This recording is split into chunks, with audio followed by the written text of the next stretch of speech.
listened very closely to the very clear, principled, powerful statements from all of you with regard to the violations committed by the Israeli occupying forces and the settlers against the Palestinian people, especially children, and we appreciate this very strong sentiment.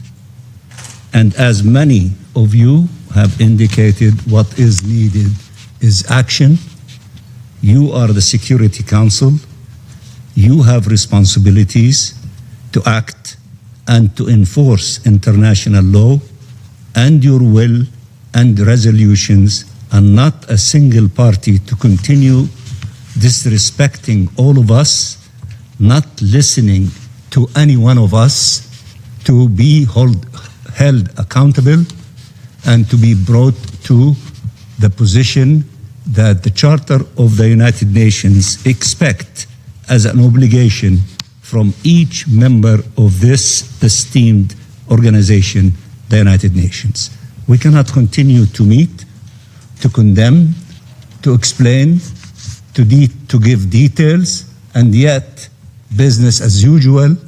Somebody takes note, ignores all of us, does not respect its obligation as a member of this organization, and we do not act. We can act, we should act. We are formed as a Security Council to make sure that the international peace and security of the world is maintained, and if any one party, a state, does not meet its obligation in this regard, to be held accountable, and you have tools available to you to act. Madam President, Israel's objective remains the same: seizing maximum Palestinian land with minimum Palestinians. All its policies can be traced back to this singular objective pursued through military assault, settlers' violence, home demolitions, discriminatory laws, and annexation measures. The tools and the excuses may vary, but the pattern is always the same: uprooting Palestinians from their land or denying them the right to build on it, to grab it. To the Palestinian state recognized by nearly 160 states. We exist as a state. Look, I sit behind the plaque that says State of Palestine. We have 160 countries that recognize the State of Palestine, including the great majority of the members of this Security Council. The reality is that one state is illegally occupying the land of the other state. So therefore we need the international community, the Security Council, to help the State of Palestine that lives under ruthless occupation, illegal occupation, using the words of the International Court of Justice, to help us to end this illegal occupation, as the International Court of Justice said, as rapidly as possible.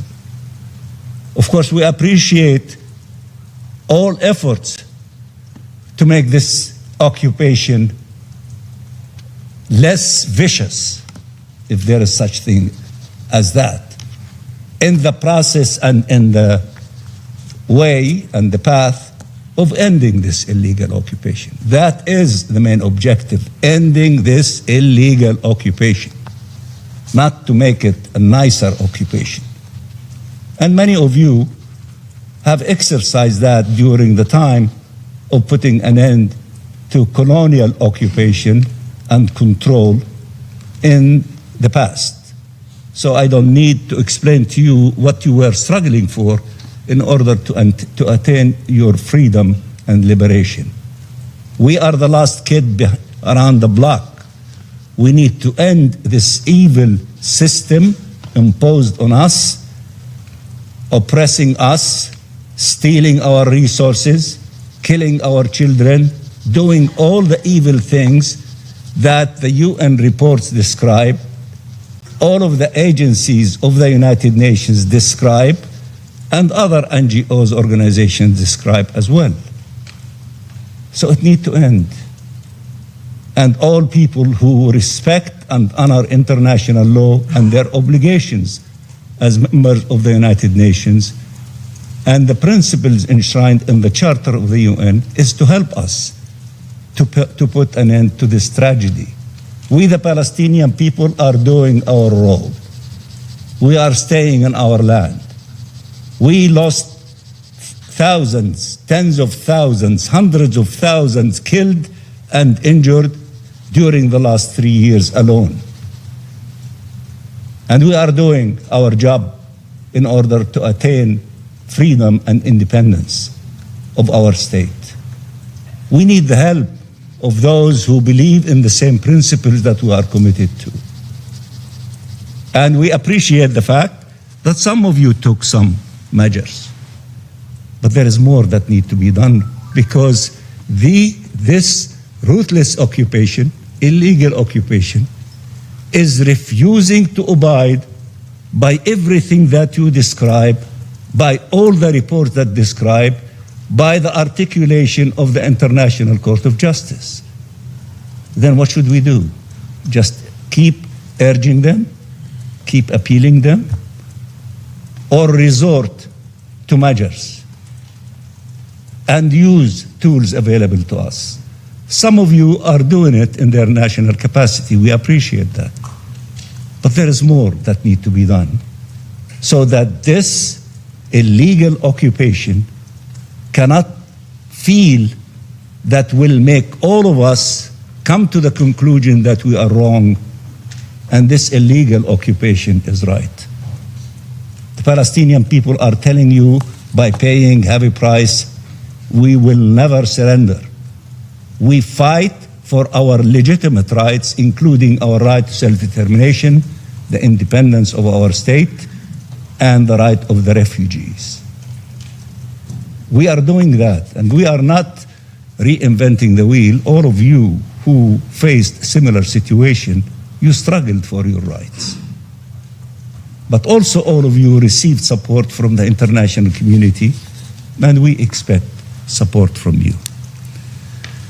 It has,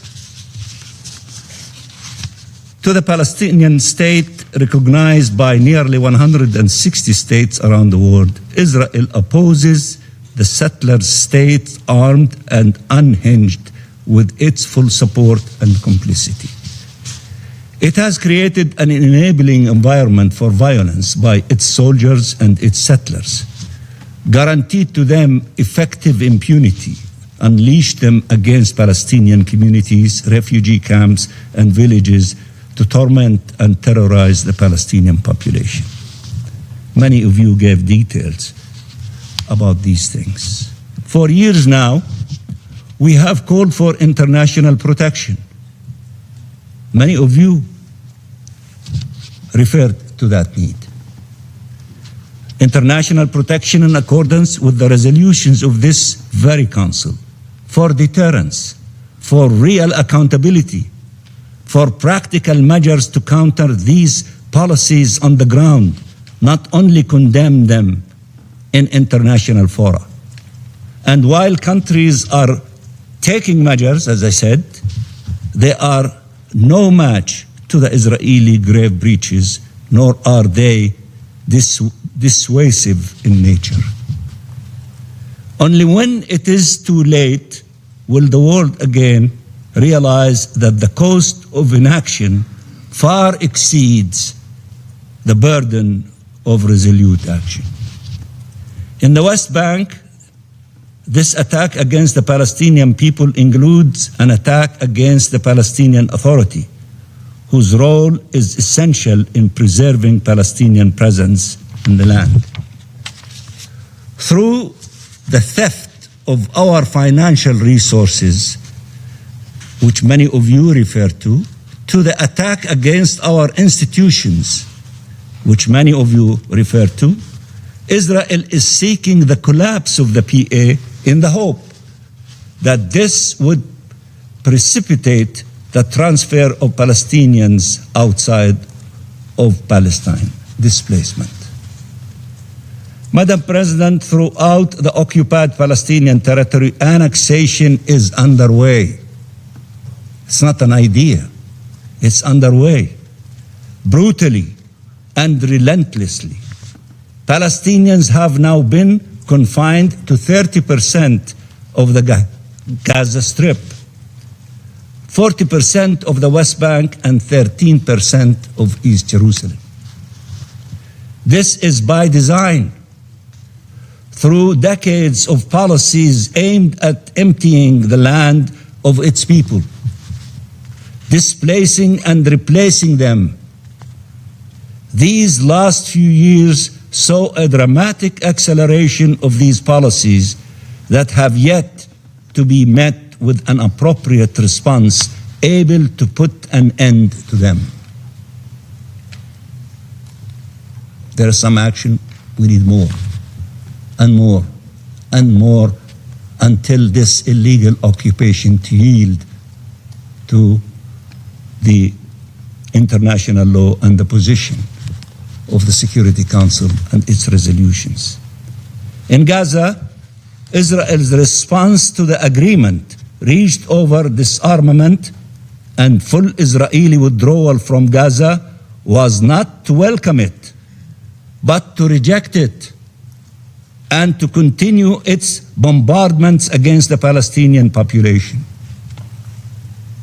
The Comprehensive Peace Plan and the New York Declaration rely on key principles: no occupation, no annexation, and no displacement. This is what the two plans have in common.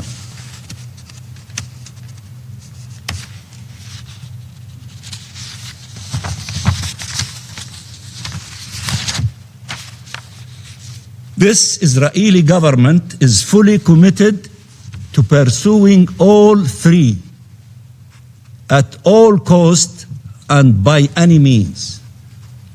We all say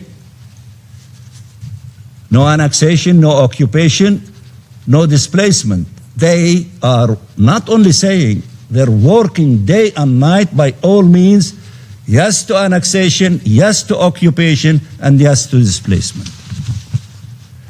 The plan builds towards reunification of the West Bank and the Gaza Strip, as many of you have indicated, under the Palestinian Authority, Palestinian self-determination and independent statehood. The Israeli government is fully committed at preventing them at all costs and by any means, and they don't hide it. They announce it every day.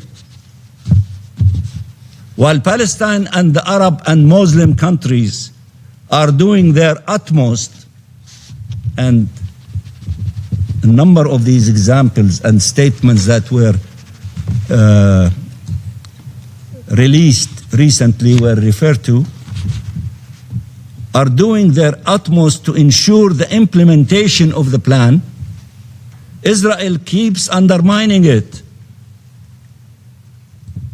whether for electoral purposes or territorial objectives. This constant undermining of international efforts has to stop. Lives are at stake, and they cannot be subject to electoral calculations or radical ideologies. The future of the region is at stake, and it cannot be left to be decided by colonial appetite or hegemonic aspirations. We have a common vision and a common plan, and cannot allow any spoiler to derail them. They must be implemented. All of us are saying we want to implement the 20-point plan of President Trump, reflected in resolution of the Security Council 2803 and the New York Declaration. All of it, the plan, the 20 points, not a la carte menu. You select from it what you like and you discard the rest. No, from point 1 to point 20 and the New York Declaration. The international will cannot bow before the colonial whims of the Israeli government. Madam President, elections are to take place in Israel and Palestine in the coming weeks.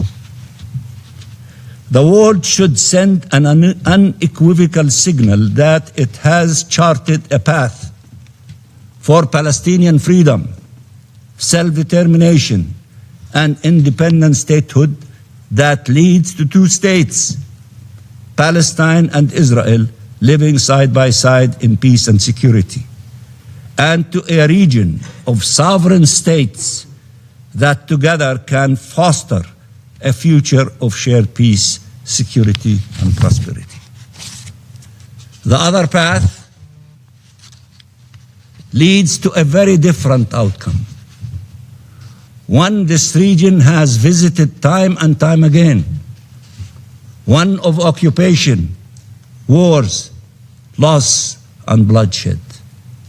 How much more bloodshed from our children and our women and the vulnerable and all the Palestinians we need to put at the altar for this illegal, vicious occupation to leave us alone and to allow the international community to prevail and succeed in supporting the Palestinian people in their quest for freedom, dignity, and independence.